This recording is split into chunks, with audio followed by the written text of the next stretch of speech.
이 시간 저희들이 에레미야 예가 1장과 2장 두 장의 말씀을 읽었습니다. 여러분 에레미야 예가는 그 제목처럼 슬픈 노래입니다.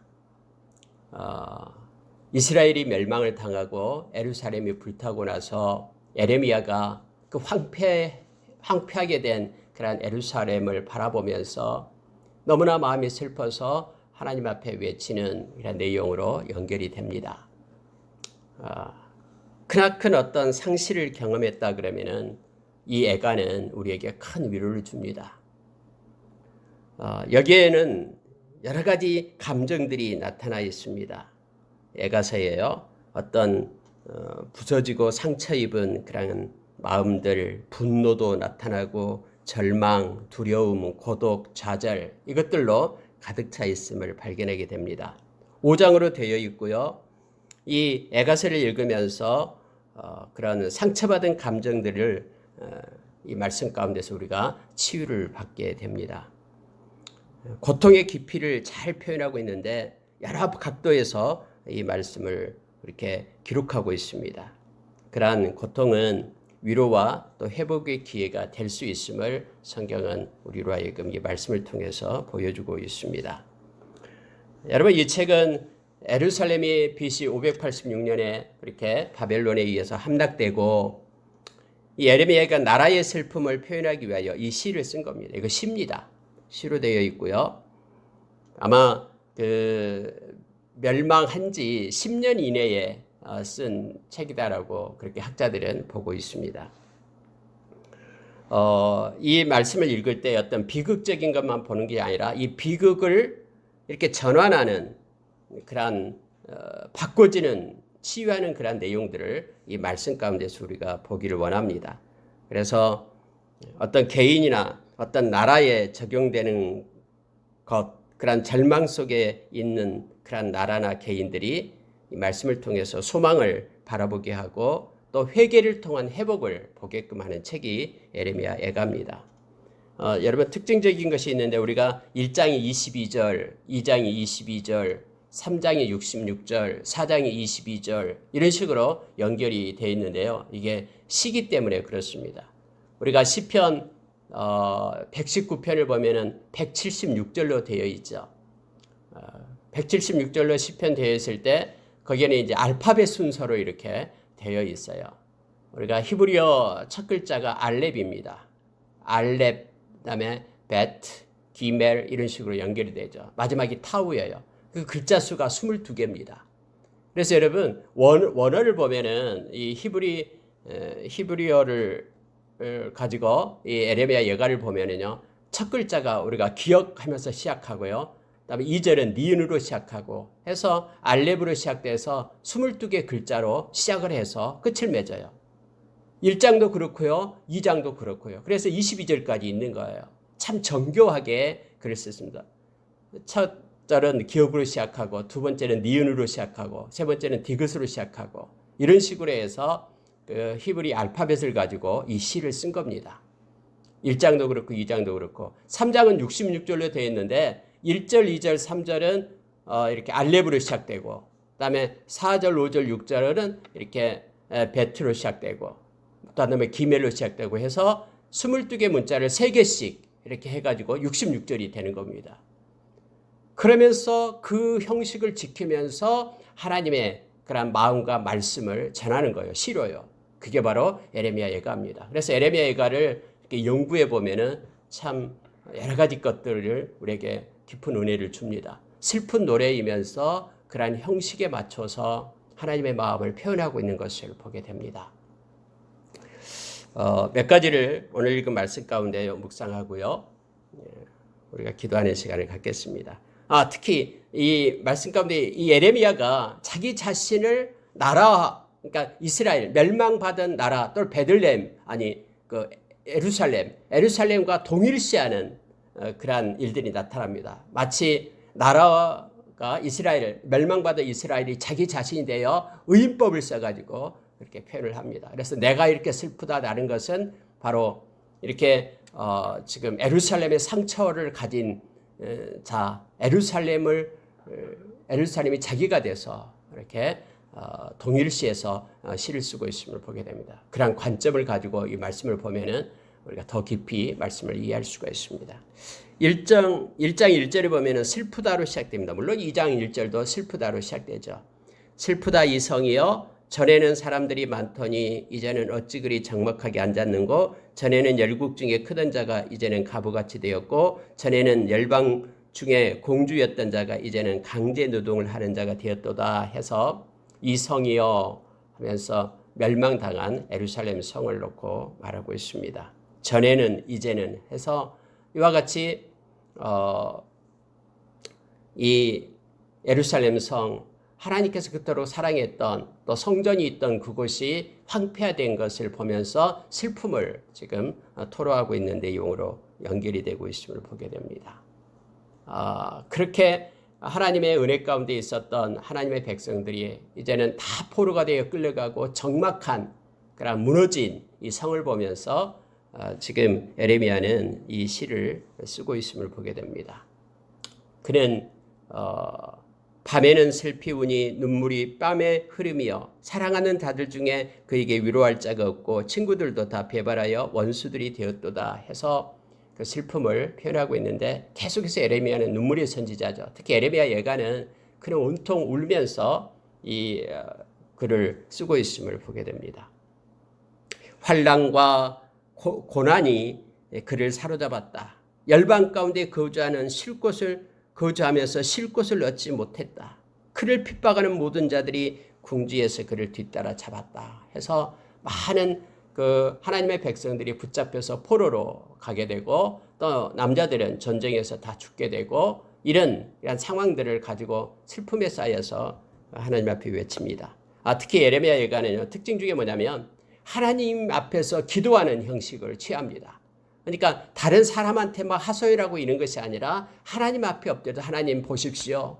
지금 이런 상황과 이런 여건이 어쩐지 보십시오 하면서 하나님 앞에 토설하고 있는 그러한 에레미야의 모습을 보게 됩니다. 4절에 보면은요, 이렇게 말합니다.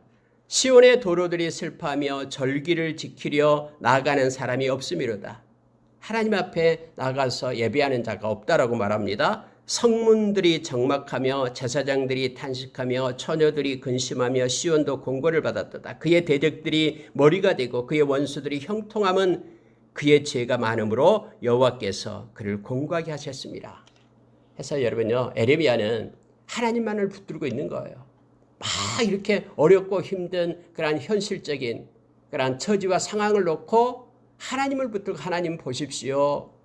하나님이 이렇게 행하지 않았습니까? 하나님께서 허락했기 때문에 이러한 일이 일어난 것 아닙니까? 그러니 하나님이 찢으셨으니 이제는 싸매 주십시오. 하나님만이 소망이기 때문에 하나님 앞에 엎드려 지금 그의 심정을 토로하고 있는 것입니다. 우리가 어떤 세상에서 여러 가지 슬픔을 당하고 힘든 일이 당할 때 우리도 역시 우리는 하나님 앞에 올 수밖에 없습니다. 그리고 하나님만을 의지할 수밖에 없습니다. 하나님의 백성은요.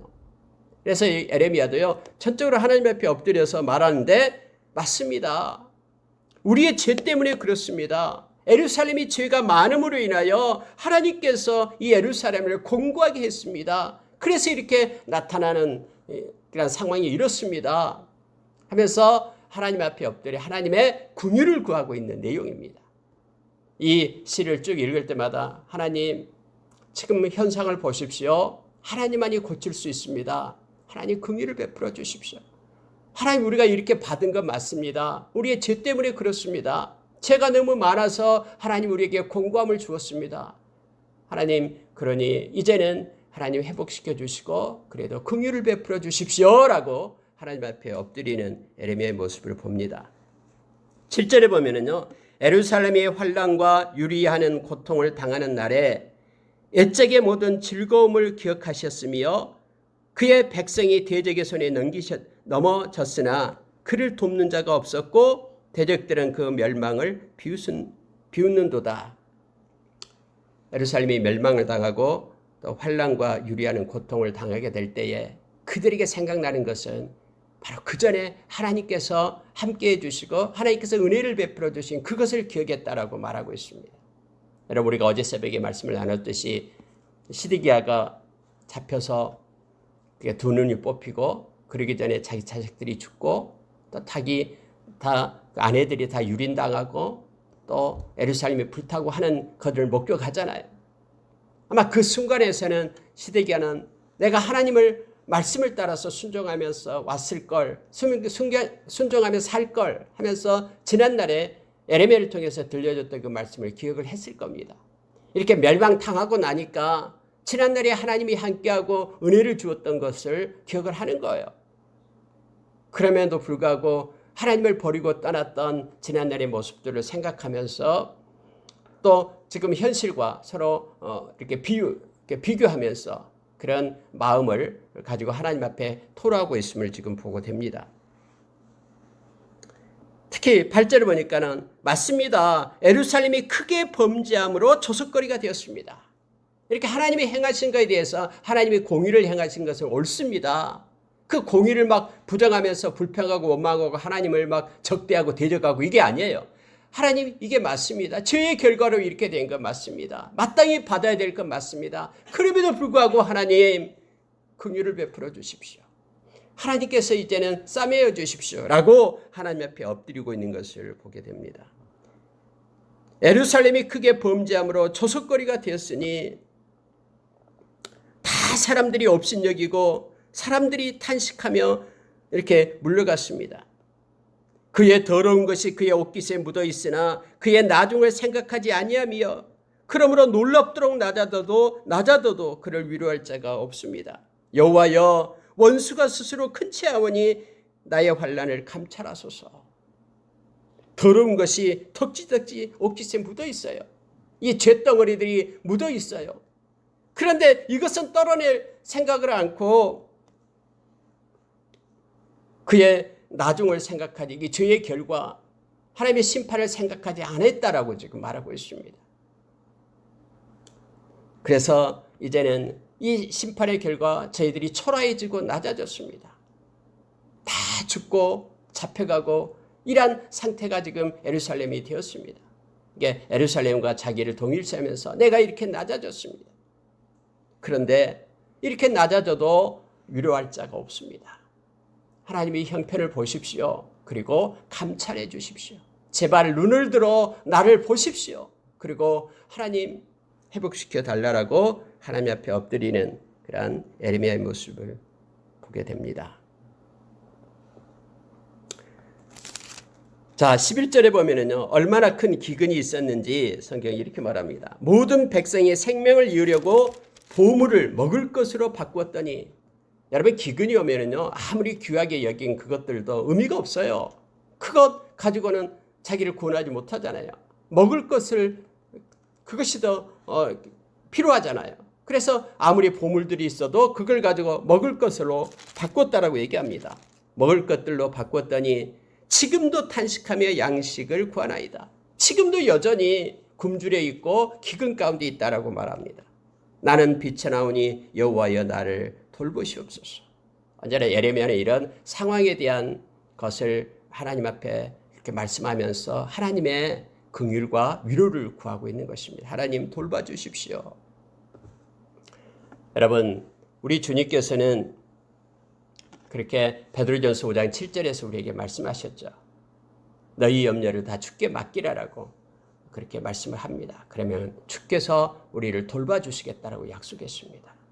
우리가 하나님 앞에 기도할 때도 역시 어렵고 힘든 낮아진 처지에 있게 될 때 하나님 지금 형편과 처지를 주님께 맡깁니다. 말씀의 약속처럼 하나님 돌봐주십시오. 에레미야가 고백했듯이 하나님 보시고 감찰해 주십시오. 하나님만이 회복시킬 수 있습니다라고 우리가 하나님 앞에 구하며 나가는 자가 되어야 됩니다. 하나님은 우리가 기도하는 것을 너무나 기뻐하십니다. 그리고 우리가 기도할 때 하나님의 영광을 받으신다라고 성경은 약속해 줍니다. 특히 12절에 보십시오. 지나가던 모든 사람들이여 너희에게는 관계가 없는가? 나의 고통과 같은 고통이 있는가 볼지어다. 여호와께서 그의 진노하시는 날에 나를 괴롭게 하신 것이로다. 한번 보십시오. 이 말씀은요. 이 말씀을 읽고 있는 저와 여러분 모든 하나님의 백성에게 하나님께서 던지는 말씀입니다. 지나가던 모든 사람들이여 이 말씀을 읽고 지나가는 사람들이여 너희들에게는 관계가 없는 말이냐? 너희들에게는 지금 나의 상황이 너희들과는 상관이 없는 것이냐? 나의 고통과 같은 이 고통이 있는가 보라라고 살펴보라라고 얘기합니다. 이것은 여호와께서 그의 진노하시는 날에 나를 괴롭게 하신 것이다. 다시 말하면 이러한 진노의 때가 오기 전에 하나님 앞에 회개하고 돌아갈 것을 말씀은 요청해 주고 있는 것입니다. 예루살렘의 그 고통과 이 에레미야는 동일시하면서 예루살렘이 마치 황폐한 예루살렘이 우리를 향하여 외치고 있는 것처럼 말합니다. 너희에게는 관계가 없는 일이냐? 내가 겪는 이 일이 예루살렘이 외치죠. 이 말씀을 읽는 여러분에게는 상관없는 일이냐? 그렇지 않다라고 말씀하면서 하나님의 진노의 때가 이처럼 무섭고 무서우니 하나님께로 돌이킬 것을 요청하고 있는 메시지입니다. 높은 곳에서 나의 골수에 불을 보내어 이기게 하시고 내 발 아래 그물을 치사 나로 물러가게 하셨으며 종일토록 나를 피곤하게 하여 황폐하게 하셨도다. 하나님의 진노의 때에 그랬다라는 거예요. 예루살렘이 사람이 되어 지금 에레미야가 되어 그렇게 말하고 있는 것입니다. 하나님께서는 골수에 불을 보낸다라는 거예요. 그래서 그 불로 인하여 여기서 이기게 하시고 말은 그것이 하나님의 진노가 나를 이겼다라는 거예요. 그래서 내가 골수가 온전히 하나님의 그러한 진노 속에 사무쳤다라고 말합니다. 내 발 앞에 그물을 쳐가지고는 한 발자국도 움직일 수 없게끔 그렇게 빠지게끔 나로 하여금 가지 못하고 물러가게 하게끔 그렇게 하셨고 종일토록 나를 피곤하게 하며 나를 황폐하게 했다라고 예루살렘이 지금 외치고 있는 거예요. 하나님의 진노의 때는 이렇게 무섭고 무서우니 이것이 나에게만 있고 당신과는 상관없다고 관계없다라고 지금 말하지 말라라고 지금 성경은 말씀하고 있습니다. 내 죄악의 멍에를 그의 손으로 묶고 열고 내 목에 올리사 내 힘을 피곤하게 하셨으며 내가 감당할 수 없는 자의 손에 주께서 나를 넘기셨도다. 하나님의 진노의 때에 지금 예루살렘이 감당할 수 없다라고 말합니다. 내 죄악 이거 없애져야 되는데 이걸 하나님 앞에 회개해야 되는데 죄악의 멍에를 하나님께서 당신의 손으로 묶고 엮어서 내 목에다가 올렸다라는 거예요. 그래서 그 죄짐의 무게 때문에 내가 너무너무 피곤했다라고 말합니다. 감당할 수 없는 자의 손에다 넘겨서 바벨론에 이르려 멸망받게 했다라고 말하면서 위에 있는 지나가던 모든 사람이여 나를 보면서 기억하라라고 지금 성경은 외치고 있는 것을 봅니다. 주님께서 진노의 때에 다 부수고 밟고 이로 말미암아 지금 16절에 내가 울고 있다. 내 눈물이 물같이 흘러내리며 나를 위로하여 내 생명을 회복시켜 줄 자가 멀리 떠났음이로다.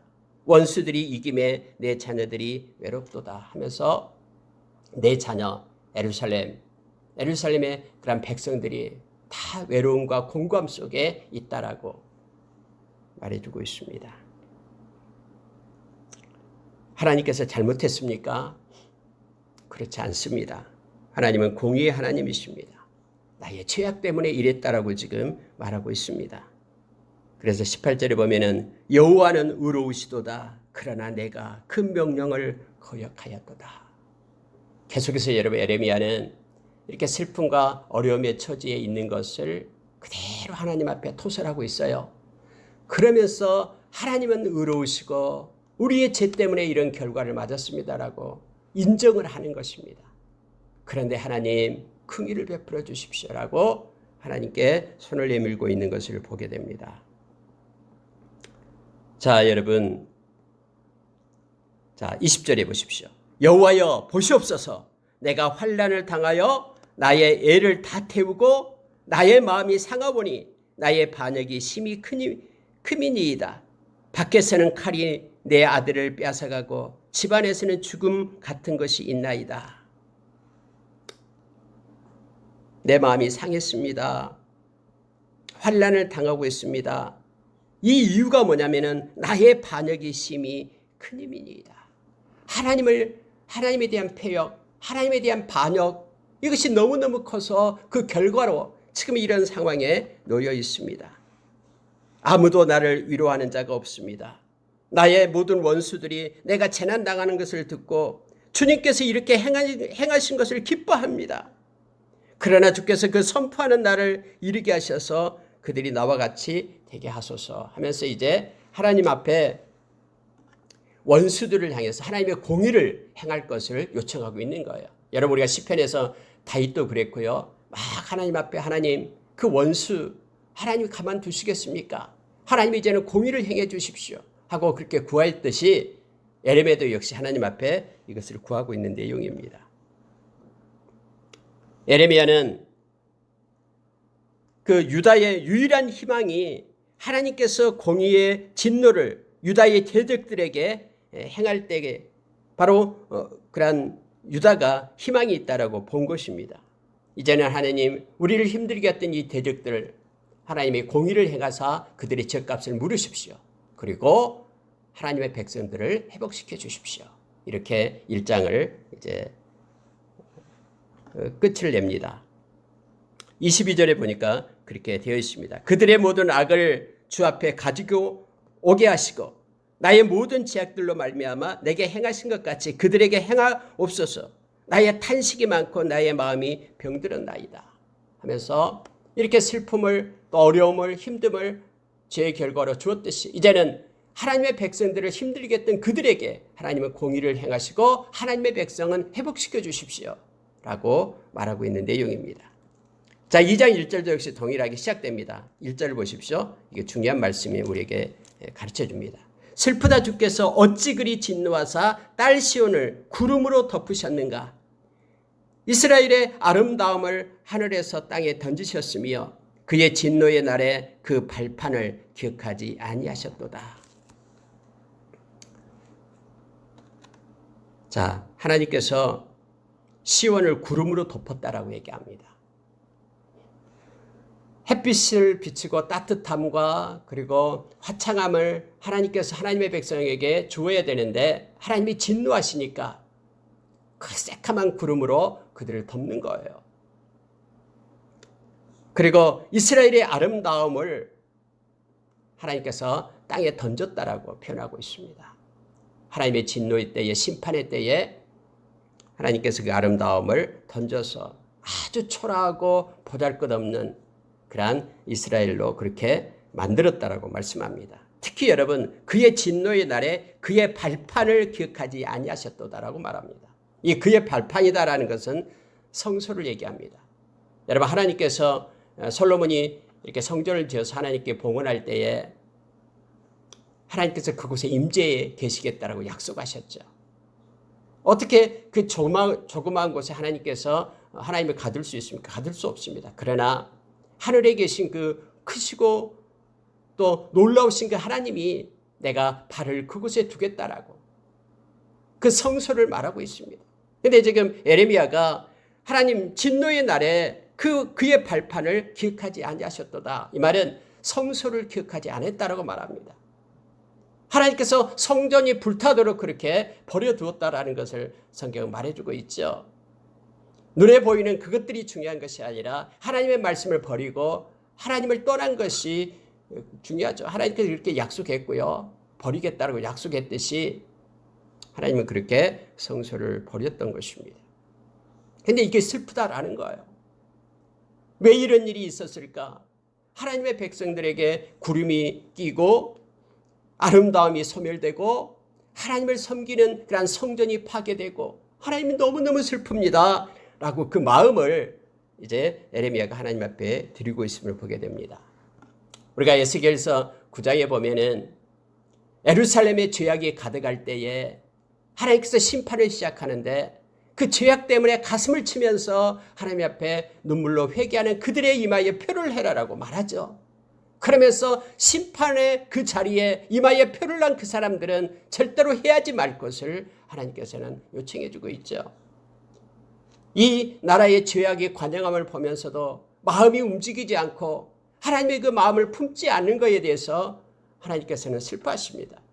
하나님의 백성들이 특히 죄악된 세상을 보면서 하나님의 그 마음을 깨닫고 엎드려서 하나님 앞에 기도하고 탄식할 것을 하나님은 요청하고 있음을 보게 됩니다. 에레미야는 지금 그렇게 지금 말하고 있는 거예요. 하나님의 백성들이 하나님으로 인하여 아름답던 그들이 이제는 죄로 인하여 모든 아름다움은 소멸되고 보잘것없는 그러한 초라한 모습으로 되었다라고 말합니다. 하나님의 발판을 기억하지 않고 버렸다라고 말하고 있습니다. 견고한 성체들을 허물어 땅에 덮었고 땅에 엎었고 그리고 맹렬한 진노로 이스라엘의 모든 뿔을 자르셨으며 원수 앞에서 그의 오른손을 뒤로 거두어 들이시고 여러분 잘 보십시오. 하나님께서 진노의 날에는 하나님의 오른손, 이건 권세를 얘기하잖아요. 하나님의 능력을 얘기하잖아요. 그런데 하나님께서 하나님의 백성 위에 임했던 그 손을 이제는 거두어드렸다고 얘기합니다. 뒤로 거두었다라고 말합니다. 하나님의 은혜의 손을, 보호의 장막을 하나님께서는 거두어드렸다라고 말하고 있습니다. 끝까지 회개하지 않고 하나님께로 돌아오지 않는 자들에게 하나님께서는 그 손을 거두어 드립니다. 로마서 1장 28절의 말씀처럼 마음에 하나님 두기를 싫어하면서 하나님을 계속해서 떠난 그들에게 그들의 상실한 마음대로 내어 버려두니까, 즉 보호의 장막을 걷어들이니까 그에게 삶에 나타나는 것은 온통 죄악된 모습, 그리고 그 죄에 대한 하나님의 진노의 심판만이 있음을 성경은 우리에게 말씀해 주죠. 로마서 1장 32절에서 31절 32절에 그렇게 말하잖아요.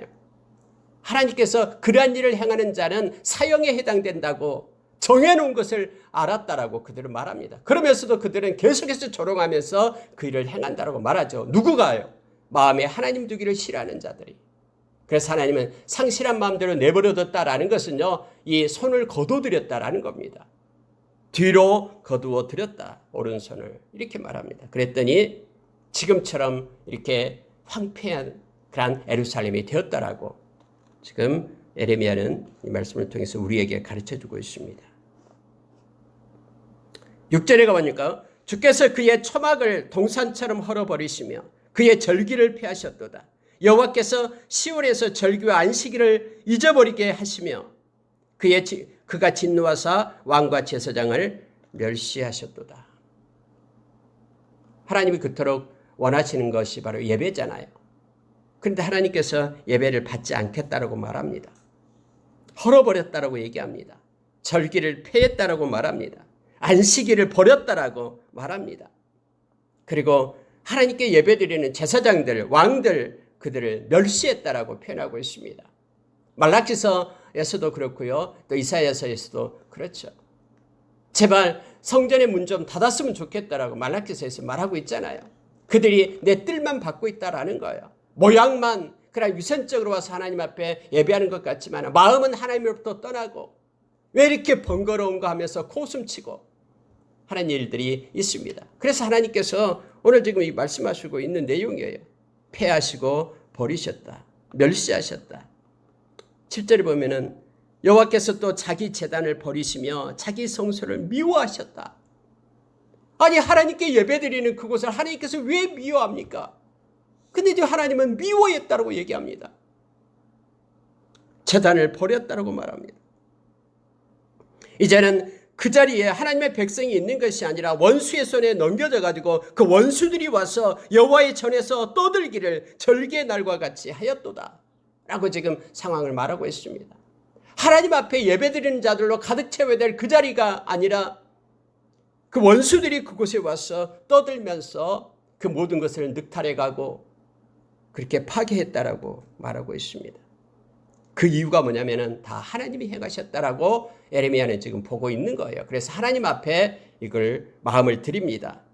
여호와께서 딸 시온의 성벽을 헐기로 결심하시고 줄을 띠고 무너뜨리는 일에서 손을 거두지 아니하사 예루살렘 그 성벽을 하나님께서 이제는 파괴하시기로 헐기로 결심했다. 여러분 우리가 말씀을 통해서 알듯이 그 느부사라단 바벨론 장군이 와가지고요 예루살렘 모든 성벽을 다 헐어버립니다. 다 그 성곽을 갖다 다 없애다고 성경에 기록되어 있잖아요. 근데 이것은 그가 한 것이 아니라 하나님이 하셨다라고 지금 말하고 있는 것입니다. 하나님이 줄을 띠고 다 헐어버린다라고 말합니다. 무너뜨리는 일에 손을 거두지 아니하셨습니다. 여러분, 전적으로 나타나는 모든 것들이 하나님에 의해서 주어진 것임을 에레미야는 말하고 있으면서, 그러니 하나님 앞에만 나가서 기도할 수밖에 없다라고 지금 말합니다. 이것을 회복시킬 수 있는 분도 하나님이기 때문에 하나님 앞에 엎드려 기도하는 그런 에레미야의 모습을 보게 됩니다. 선지자들은 여호와의 묵시를 받지 못하고 율법 없는 이방인들 가운데에 모든 성문이 무너지고 파괴되고 빗장이 부서져서 파괴되어 있고 라고 9절에서 기록하고 있습니다.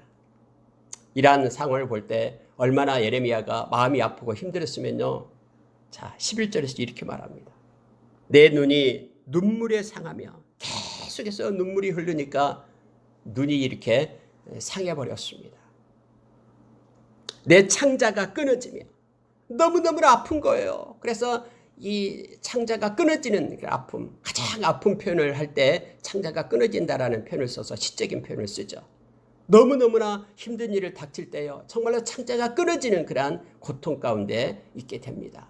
지금 예레미야가 그런 엄청난 고통 속에 있다는 것을 표현해주고 있어요. 내 간이 땅에 쏟아졌으니, 이렇게 표현하죠. 자기의 간이 녹아서 없어지면서 또 땅바닥에 쏟아지는 그러한 고통 가운데 있다라고 말합니다. 이는 딸 내 백성이 패망하여 어린 자녀와 젖먹는 아이들이 성읍 길거리에 기절함이로다. 그들이 성읍 길거리에서 상한 자처럼 기절하여 그의 어머니의 품에서 혼이 떠날 때에 어머니들에게 이르기를 곡식과 포도주가 어디 있느냐 하도다. 이는 무슨 뜻이에요? 지금 먹을 것이 없어서 지금 이 어린아이가 아사하고 있다라는 거예요. 엄마 품에서 떠날 때에 늘 그것을 말을 하면서 곡식과 포도주가 있어요 하면서 죽어가고 있다라는 거예요. 이것을 볼 때에 예레미야의 마음, 눈에 눈물이 상하고 눈이 상하고 창자가 끊어지고 간이 땅에 쏟아지는 그러한 고통 가운데 있는 모습을 표현해 주면서 하나님 앞에 호소하고 있습니다. 자, 14절 보겠습니다. 네 선지자들이 내게 대하여 헛되고 어리석은 묵시를 보았으므로 내 죄악을 드러내어서 네가 사로잡힌 것을 돌이키지 못하였도다. 그들이 거짓 경고와 미혹하게 할 것만 보았도다. 이 거짓 선지자들의 특징입니다. 근데 거짓 선지자들 때문에 망한 거예요. 거짓 선지자들이 없었다 그러면요, 백성들이 그들의 허물과 죄악을 드러내놓고 하나님 앞에 회개하며 돌아왔으면 하나님께서 그걸 용서해 주시고 회복시켜 주시고 이러한 심판의 자리에 이르지 않았을 텐데, 이 거짓 선지자들이 헛되고 어리석은 묵시를 보이면서 그들에게 말하는 거예요. 절대로 망하지 않고 하나님의 성전은 파괴되지 않고 하나님이 너희를 보호할 것이다라고 그들에게 외쳤기 때문에 그들이 죄악을 드러내어서 사로잡힌 것을 돌이키지 못하였도다라고 얘기하잖아요. 그들의 죄악을 회개하고 하나님께로 돌이켜야 되는데 그들이 돌이킬 수 있는 기회를 잃어버렸다라고 말합니다. 그래서 그들의 거짓 경고, 미혹하게 할 것만 보고서 역시 그들이 심판을 받게 되어 오늘날 같이 되었다라고 말하고 있는 것입니다. 17절로 내려가겠습니다. 여호와께서 이미 정하신 일을 행하시고 옛날에 명령하신 말씀을 다 이루셨으며, 여러분 예레미야가 뒤돌아보니까 다 이것이 하나님의 말씀 속에 있었다라는 것을 깨닫게 됩니다. 하나님께서 이걸 미리 정하신 일이다라고 말합니다. 그리고 하나님께서 솔로몬에게 그렇게 명령했던 대로 하나님을 떠날 때, 말씀을 버릴 때에 내가 이 성전도 던져버리겠다, 없애버리겠다라고 한 것을 그대로 이루셨다라고 지금 깨닫고 있는 것입니다. 선지자들은 하나님의 백성들이 죄악을 범할 때 반복적으로 경고합니다. 그런데 만일 유다가 회개치 않고 계속해서 죄악을 고집한다면 언젠가 하나님께서 이 유다를 멸하실 여호와의 날이 반드시 올 것이다라고 선지서 곳곳에서 예언했음을 우리는 잘 압니다. 그래서 하나님이 이미 정하신 것이고 명령하신 말씀대로 이루었다라고 말합니다. 마지막 때도 마찬가지입니다. 베드로후서 3장 8절 이하에서 말씀처럼요, 반드시 하나님의 심판의 때가 옵니다. 그 심판이 너무너무 무섭고 두렵습니다. 그래서 바울 사도는 내가 권면하지 않을 수 없다라고 그가 외칩니다. 여러분 마지막 이것 보고 마치겠습니다. 18절 19절 보고 마치겠습니다. 그들의 마음이 주를 향하여 부르짖기를 딸 시온의 성벽아 나는 밤낮으로 눈물을 강처럼 흘릴지어다. 스스로 쉬지 말고 내 눈동자를 쉬게 하지 말지어다. 초저녁에 일어나 부르짖을지어다. 네 마음을 주의 얼굴 앞에 물 쏟듯 할지어다.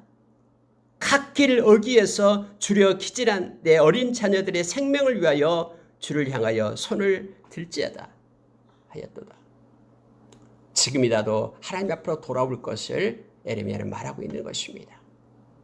하나님께서 이렇게 심판을 보이셨으니 하나님께서만 회복시킬 수 있기 때문에 이제는 끝났기 때문에 기도하지 않고 떠나는 것이 아니라 하나님만이 회복시킬 수 있는 긍휼을 베풀 수 있는 분이 하나님밖에 없기 때문에 손을 들고 하나님 앞에 울면서 회개 자리에 앉을 것을 요청하고 있는 것입니다. 그래야지만이 회복이 있다고 말합니다.